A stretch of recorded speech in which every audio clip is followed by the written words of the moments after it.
hinawakan ni Almaro ang batok ni Isabela. Hinila ito papalapit sa kanya.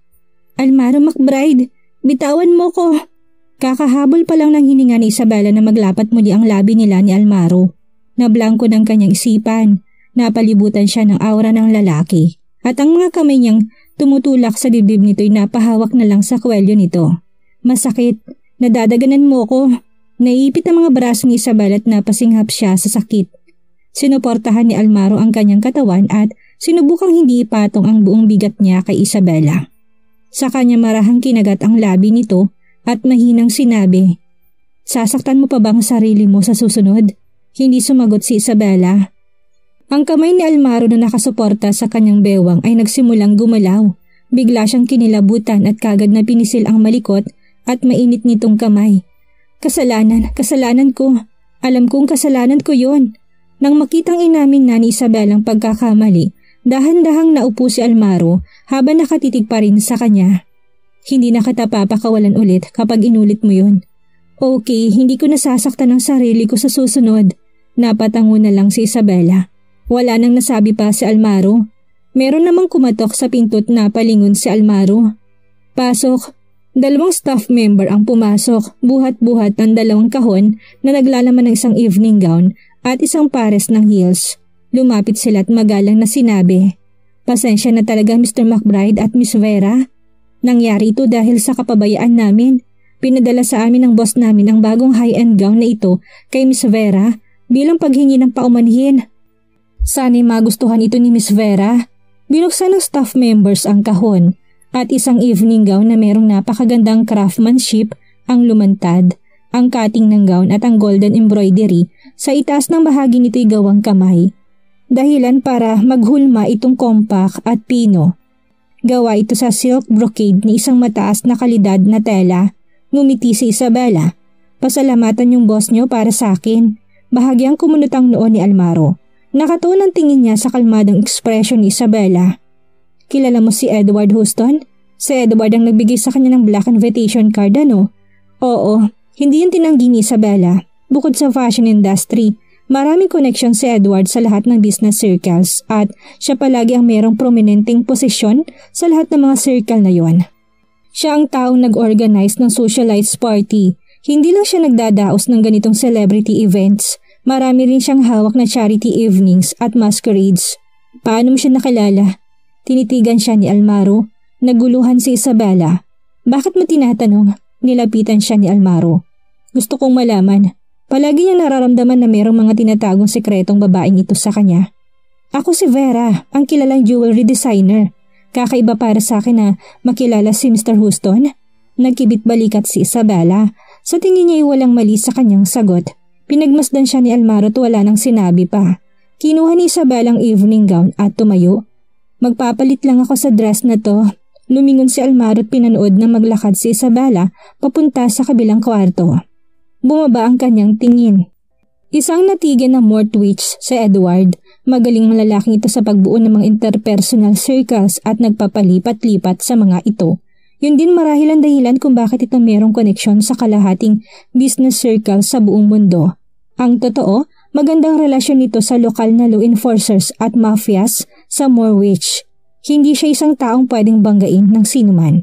Tanging metropolitans lang ng Mortwich na merong ganong relasyon sa publiko ang makakagamit ng malawak na interpersonal circles na meron sila para magpalipat-lipat sa mga circle na yon at mas palawakin pa ang kanilang koneksyon. Kung nakilala ni Isabela si Edward dahil lang sa identity niya bilang Vera at umalis siya sa Sklokova 6 years ago at naging Vera lamang pagkatapos noon, habang si Edward naman ay 6 na taon nang nasa Sklokova. Ibig sabihin, higit pa sa 6 na taon simula nang makilala ni Isabela si Edward. Merong iniisip si Almaro nang masaksihan niyang isang magandang imahe na lumilitaw sa harapan niya, ang crane embroidery. Sa evening gown ay napakaganda ng proporsyon at nakakasilaw sa ganda. Ang vest sa ilalim ng dress ay binigyan diin ang manipis na bewang na nagsusuot at mga kurban nito'y kapansin-pansin. Nang maisuot ni Isabela ang evening dress, para siyang isang dalagang lumabas sa isang magandang painting. Walang gustong pumikit at alisin ang tingin sa kanya. Tinitigan siya ni Almaro at nagliwanag ang kanyang mga mata. Isa siyang diwata. Gusto kong punitin ang maganda at elegante niyang suot at angkinin siya ng buo. Tila naintindihan ni Isabela ang matinding tingin ng lalaki sa kanya kaya tumalikod siya at gustong makatakas. Nang inunot na niyang kamay para buksan ang pinto. Isang brasong lumagpas sa kanyang bewang at tinarangan ng pinto. Niyakap na lalaking manipis niyang bewang at lumapit sa kanya. Bella, napakaganda mo. Yumuko si Almaro tinalikan ng leeg ni Isabela. Almaro McBride, tumigil ka. Nararamdaman ni Isabela ang nagwawalang aura na nagmumula sa likuran niya na siya namang pumapaso sa kanyang katawan. At wala pa siyang nagagawa. Tinaas ni Almaro ang mga daliri. Pinaharap niya si Isabela sa kanya tinalikan ng mga labi nito. Hindi malabanan ni Isabela ang lakas ni Almaro. Nagiging padarang katawan nito sa tuwing niyayakap siya, dahilan para mahirapan siyang lumaban. Sabik siyang hinaplos ni Almaro. Ang kamay ko, masakit. Nang marinig ang reklamo ni Isabela, biglang bumalik si Almaro sa sarili. Kainis, anong ginagawa ko? Alam ko naman na mayroong sugat ang braso niya. I'm sorry, humingi ng paumanhin si Almaro. Ito ang unang beses na inamin niyang pagkakamali sa harapan ng isang babae. Palihim na suminghal si Isabela. Balak niya ba talagang lamunin ako kung hindi pa ako sumigaw? Sinabi niya pa sa akin na hindi niya ako pipilitin. Tuluyan na akong magagalit kapag ginawa mo pa ito ulit.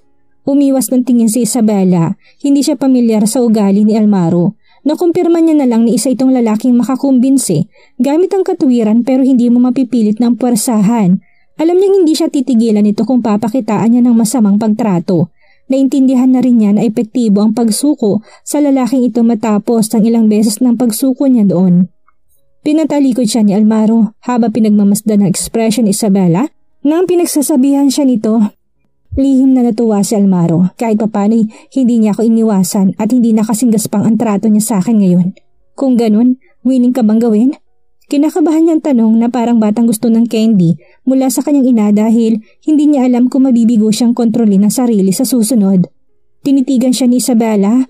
Lahat ba ng lalaki nag-iisip gamit ang itlog nila at hindi utak? Hindi ko alam kung lahat ng lalaki. Inangat ni Almaro ang baba ni Isabela. Pero ito lang ang naisip ko sa tuwing nasa tabi kita. Sa madaling salita, ginagawa niya lang ito kapag nasa tabi niya si Isabela. Hindi nakapagsalita si Isabela. Hinaplos ni Almaro ang sulok ng mga labi ni Isabela gamit ang kanyang mga dalirit mahinang sinabi. Alam mo na dapat yun. Pinipigilan ko to sa nakalipas na 6 na taon. Hindi maiwasan na mawalan siya ng kontrol balang araw. Tiningnan siya ni Isabela sa sulok ng kanyang mga mata. Hindi ba't dinala na ni Amor ang mismong sarili niya sa kwarto mo? Ipupusta kong buhay ko na siguradong ilang beses nang sinubukan ni Amor na makaakyat sa kama ni Almaro. Hindi ako kumbinsido na walang nangyari sa kanila ng babaeng kasama niya ng 6 na taon. Bahagyang nagdilim ang mga mata ni Almaro. Wala akong nararamdaman para sa kanya. Oh, ganun ba? Mahinang tinulak ni Isabela ang katawan nito at nagmungkahi. Maiwan ka rito at mag-isa mong gawin. Aalis na ako. Kaya mo ba? Lumapit sa kanya si Almaro. Ang lider ng mga lobo'y naging isang maamong alaga. Bella, nakakaawa siya. Nagmamakaawa siya para sa pag-ibig. Walang masabi si Isabela. Nagpalit si Isabela at sinuot ang evening gown. Lumabas ng restroom at nagpunta sa banquet kasama ni Almaro. Nakakasilaw ang ganda nilang dalawa nang dumating sila sa banquet. Wala pa ring ekspresyon si Almaro at si Isabela naman ay walang lakas ng loob na tingnan pa si Almaro pagkatapos makita ang kamanghamanghang eksena kanina. Wala akong ginawa. Pwede bang magka-amnesia ako at makalimutan lahat na nangyari simula kanina? Bella, lumapit sa kanya si Sebastian na nag-aalala. Ayos na bang sugat mo?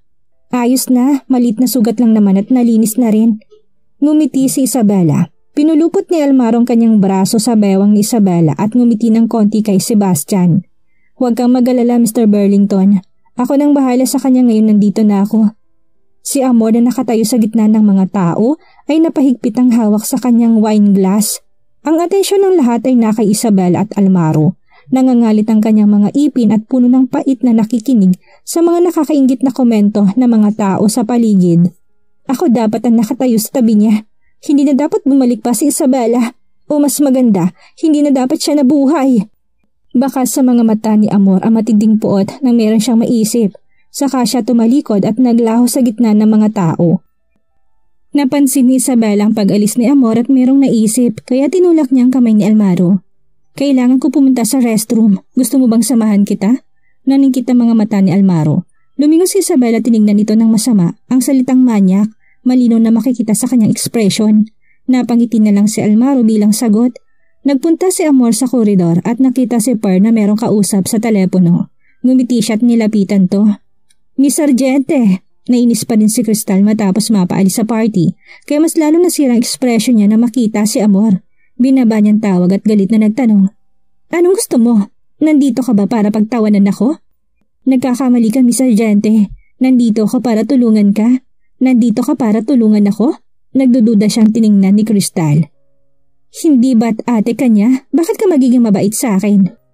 Kinagat ni Amor ang labit nagpaliwanag. Hindi magandang relasyon naming dalawa. Half-sisters lang kami. Ang totoo, galit din ako sa kanya. Bumulong si Crystal. Ang sabi mo'y matutulungan mo ko. Anong magagawa mo? Mapapaalis ba ako sa banquet kung hindi dahil kay Mr. McBride? Buiset, hindi ko akalain na girlfriend ni Mr. McBride ang babaeng yon. Hindi ba't si Mr. McBride lang naman ang tanging taong maasahan niya?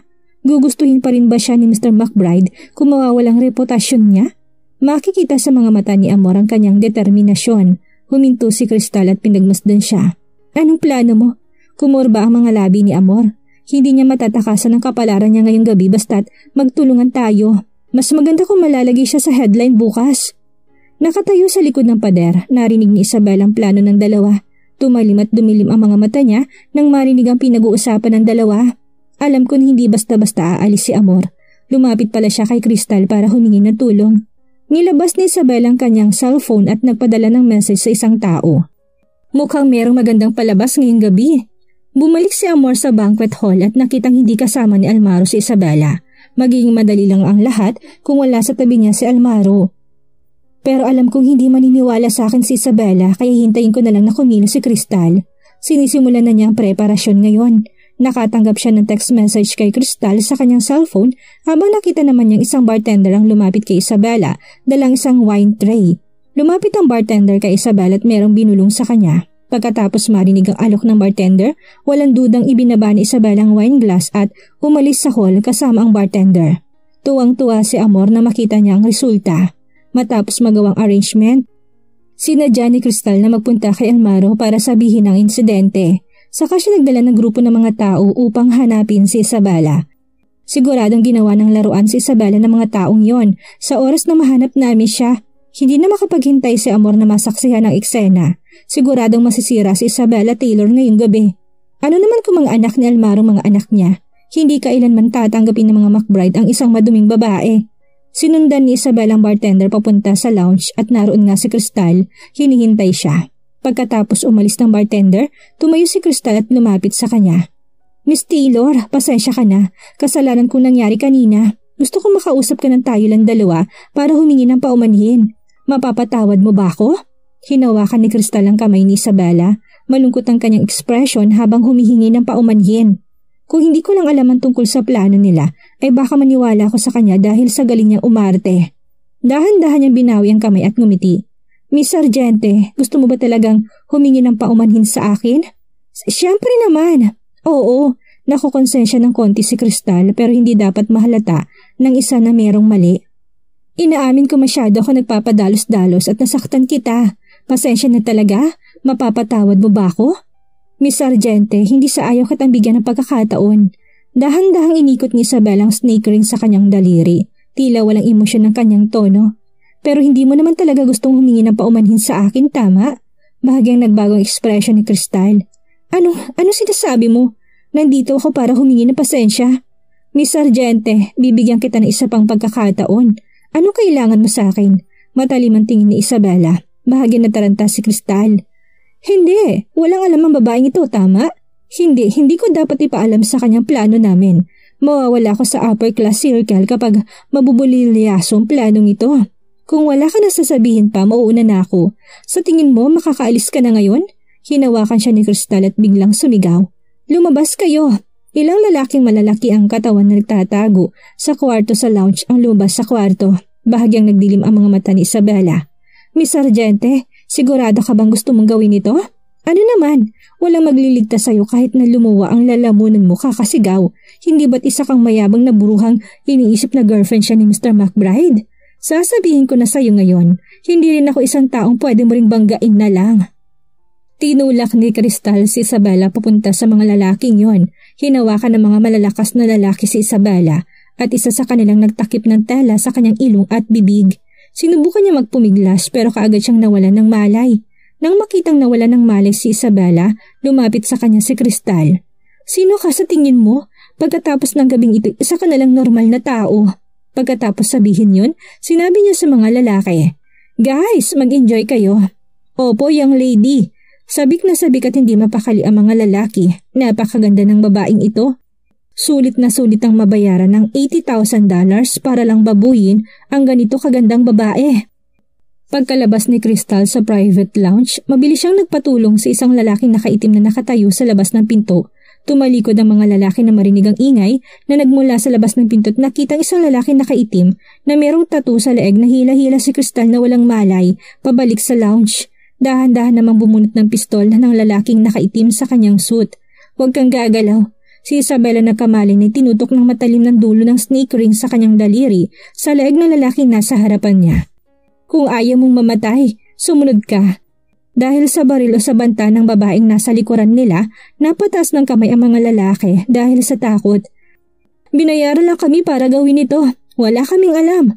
Lumapit si Isabela sa lalaking nakaitim. Kinuha ang cellphone sa katawan ng walang malay na babae. Binuksan ito gamit ang fingerprint nito at nagpadala ng message kay Amor. "Papuntahin natin siya rito sa susunod na 20 minutos. Pagkatapos maipadala ang message, binalik niya ang phone sa bulsa ni Crystal at tumayo. "Mr. Jiang, ipapaubaya ko na sayo ito." Tumango ang lalaking nakaitim. Umalis si Isabela sa lounge at naglakad papunta sa balcony. Nakatali ang mahaba at blonde ng buhok ng middle-aged na lalaki nakatayo sa balcony. Dahan-dahan itong tumalikod. Napakasosyal nitong tingnan sa suot na silver rim, tin frame, glasses na merong chin embellishments at sa suot nitong itim na suit. "Tito Edward, what a coincidence." Mapaglarong ekspresyon ni Isabela na lumapit. Ang mahinahong lalaki sa harapan niya si Edward. Sa itsura nito'y mahirap paniwalaan ng may-ari ng malabampirang itsurang ito isa na palang 45 years old. Kung hindi lang siya matagal na kilala ni Isabela, hindi rin siya maniniwala. Tinaas ni Edward ang kamay at tinaplos ang ulo ni Isabela. "Bakit ang lakas na loob mong gawin niyon? Hindi ka ba natatakot na hindi ko maipadala kagad si Jiang?" "Meron kasi akong tiwala sa inyo," sagot ni Isabela. "Kahit na traitor rin ako ng buong mundo, maniniwala pa rin ako kay Tito Edward." Si Megan ang tumulong sa kanya para pumunta ng abroad 6 years ago.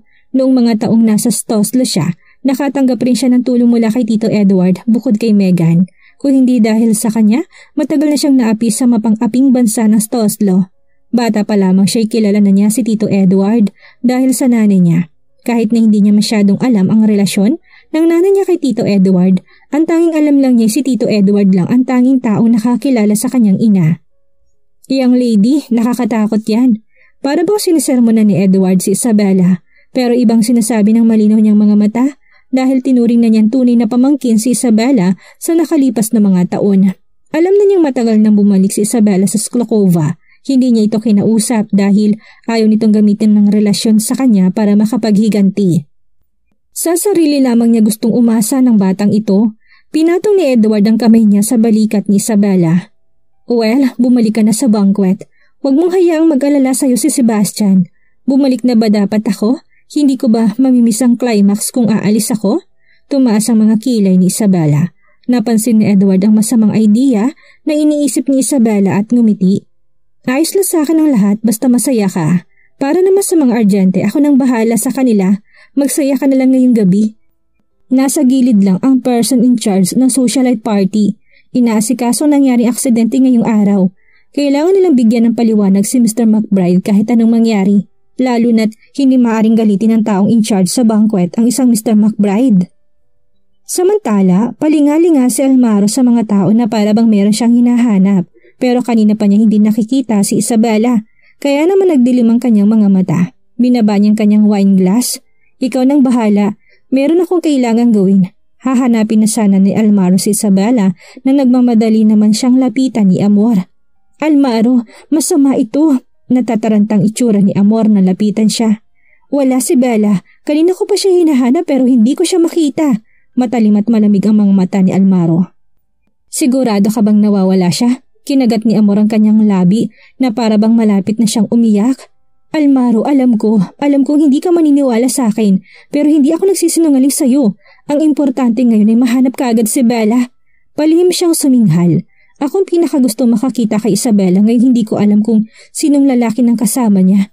Mr. McBride, biglang lumapit si Sebastian. Nakita mo ba si Bella? Hindi ko siya matawagan. Umarteng nagulat si Amor nang marinig ang sinabi ni Sebastian. Ano? Hindi mo siya matawagan? Meron kayo nangyari sa kanya? Nagdududang tinitigan ni Sebastian si Amor. Bakit siya mag-aalala kay Bella? Imposible. Meron talagang gumagawa nun sa lounge. Bakit kami magsisinungaling sa'yo? Gusto namin pumunta sa lounge kanina pero meron kaming narinig na mga boses sa loob. Hindi sila natatakot na mahuli. Nakuha ang atensyon ni Almaro ng usapan ng ilang babae. Sikretong natutuwa si Amor na makita ng madilim na ekspresyon ni Almaro. Sa kanya sinadyang sabihin, "The lounge?" Hindi nung tinanong ko yung waiter kanina kung nasan si Bella, sinabi niya sa akin na parang sa lounge nagpunta si Bella. Madilim at matalim ang mga mata ni Almaro nang magpunta siya sa lounge. Pinagmasdan ni Amor ang likod ni Almaro at lihim na napangisi. Isabela, Isabela, hindi mo na ako malalabanan pagkatapos ng gabing ito. Nang dumating si Almaro sa lounge, isang waiters ang nakatayo sa labas ng kwarto, kumakatok at sumisigaw. Habang nangyayari ang lahat ng ito, merong mga boses na mahinang maririnig mula sa loob ng kwarto at alam ng lahat kung anong nangyayari sa loob. Sinadya ni Amor na kunin ang atensyon ng mas marami pang tao. Nagpanggap siyang nag-aalala nang dumating siya sa labas ng pinto at narinig ang mga boses sa loob. O Diyos ko, si Bella ang tao sa loob ng lounge, hindi ba? Matalim siyang tiningnan ni Almaro. Bakit mo naman naisip na nasa loob siya? Nagulat si Amor at napakagat sa labi. Hindi ko rin makukumpirma. Sinusunod ko lang ang sinabi ng waiter. Sa sandaling itong waiter na nagdala kay Isabela sa loob ng lounge ay lumabas mula sa crowd.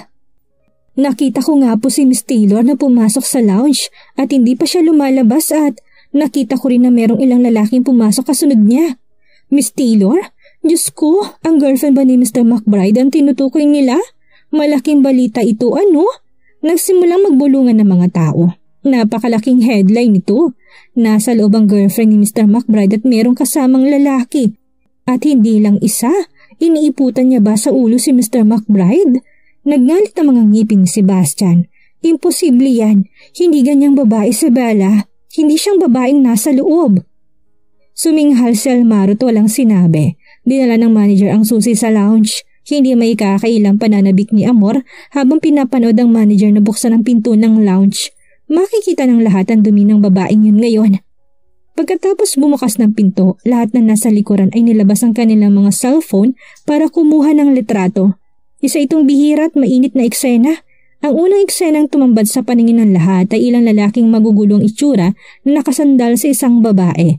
Punit at marumi ang dress ng babae at namumulang kanyang mga pisngi. Kahit na pumasok ng lahat sa lounge, hindi pa rin niya mailay yung sarili sa mga lalaki na parabang nawala siya sa kanyang sarili. Kaagad na nagbagong ekspresyon ni Amor na makita niya ang mukha ng babae. Bakit siya nandito? O Diyos ko, si Miss Sargente pala. Litrato, huwag niyo kalimutang kumuha ng litrato. Wow, ang tindi ng eksenang ito. Hindi na nakatiis pang mga staff members ng ballroom, kaya mabilis silang kumuha pa ng mga empleyado para hilahin ang mga tao palabas ng kwarto. Doon naman nagkamalay ang mga lalaki pati na si Crystal. Isa sa mga staff members ang nagtakip ng kanyang coat kay Crystal habang bumabalik naman sa ulirat si Crystal at namalayang kinukunan siya ng litrato ng lahat gamit ang kanilang mga cellphones. Nang makita niyang pasa at likido sa kanyang katawan at ang mga lalaki na palibot sa kanya, kaagad na namutla ang mukha ni Crystal. Hindi dapat ito nangyari. Gumuho ang kanyang mundo at nagsimula siyang magsisigaw. Paano ito nangyari? Bakit siya? Ano nangyari? Dahan-dahang lumabas si Isabela sa likod ng mga tao na para bang walang nangyari. Animoy wala siyang alam. Mabilis na lumapit si Sebastian. Bella, saan ka galing? Bakit nila sinasabing nasa? Meron akong sinagot na tawag at lumabas ako. Ano nangyayari? Nagkunwaring walang alam si Isabela. Tinitigan siya ni Almaro. Ang totoo, alam niya nang hindi siya yun ang maririnig niyang boses ng babae sa loob ng kwarto. Si Amor naman ang mga kamiyang nasa gilid ay nakakuyom ng mahigpit at bahagyang nanginig nang makita niyang dumating si Isabela. Buisit, ang bruhang ito dapat ang nasa loob. Paano nangyari si Miss Argente ang naroon? Masama ito. Pagkatapos makita ni Crystal si Isabela, kaagad na nagbagong ekspresyon niya. Ikaw ang gumawa nito sa akin. Tumayo siya para sunggaban si Isabela, ngunit pinigilan siya ng security guard na pinatawag ng mga staff members. Ikaw! Malandi ka! Ikaw ang nag-setup sa akin. Hindi ko to palalampasin. Hindi kita pakakawalan. Sumigaw si Crystal at umiyak. Pinagmasdan ni Isabela si Crystal at nagpanggap na inosente. Ako ang nag-setup sa'yo? Miss Argente, anong ibig mo sabihin? Inani mo lang ang bunga ng ginawa mo, hindi ba? Binigyan na kita ng pagkakataong magsisi pero ayaw mo. Ikaw! Sa'yo dapat nangyari ang lahat ng ito pero sinetap mo ko. Sinira mo ko. Nawala na sa sarili si Crystal. Nasira na siya. Tuluyan ang nasira. Miss Argente, nagtataka na tuloy ako ngayon. Anong ibig mo sabihin na sa akin dapat nangyari ang lahat ng ito? Tanong ni Isabel at nagpanggap na naintindihan niya na ang lahat. Sinasabi mo bang plano mo kung saktan?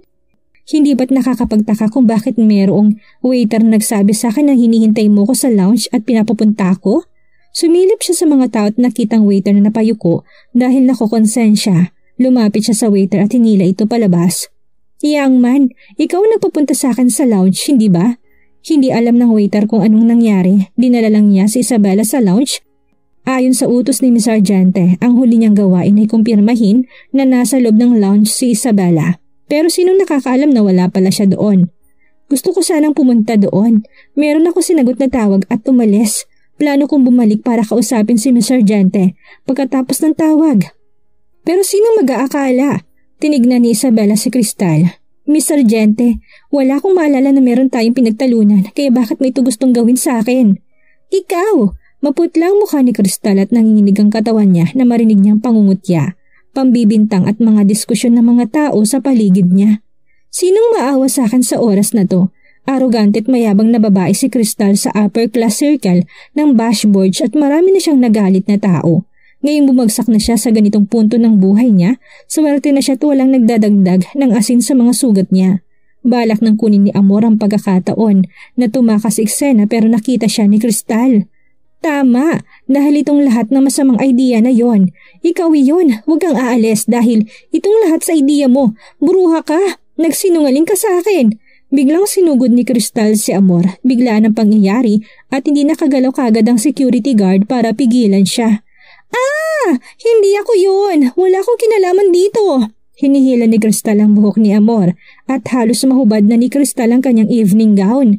Napigilan na rin ng mga security guard si Crystal. Magulong itsura ni Amor ngayon. Habang nakaharap sa pagdududa ng lahat, napailing siya. Hindi ako yun. Hindi ko. Almaro, kailangan mo maniwala sa akin. Tumigil ang tibok ng puso niya nang makita niyang malamig na ekspresyon ni Almaro. Para siyang isang payaso sa buong eksenang ito. Nakaharap siya sa opinyon ng lahat ng tao laban sa kanya. Sumuko siya sa ideya na magpaliwanag pa at kaagad na nawala ng malay at natumba sa sahig. Nang makitang nahimatay si Amor, hindi mapigilan ni Isabela na kutyain ito sa kaloob-looban niya. Mas lalo siyang gumaling sa pag-arte. Nagpanggap pa siyang nahimatay para lang matakasan ang lahat. Ano ang gagawin ni Amor ngayong pumalpak ang plano nila ni Crystal? Anong mangyayari ngayon kay Crystal matapos bumalik sa kanyang karma? Ano kayang malalaman ni Almaro tungkol sa ina ni Isabela? Iyan ang ating aalamin sa susunod nating kabanata.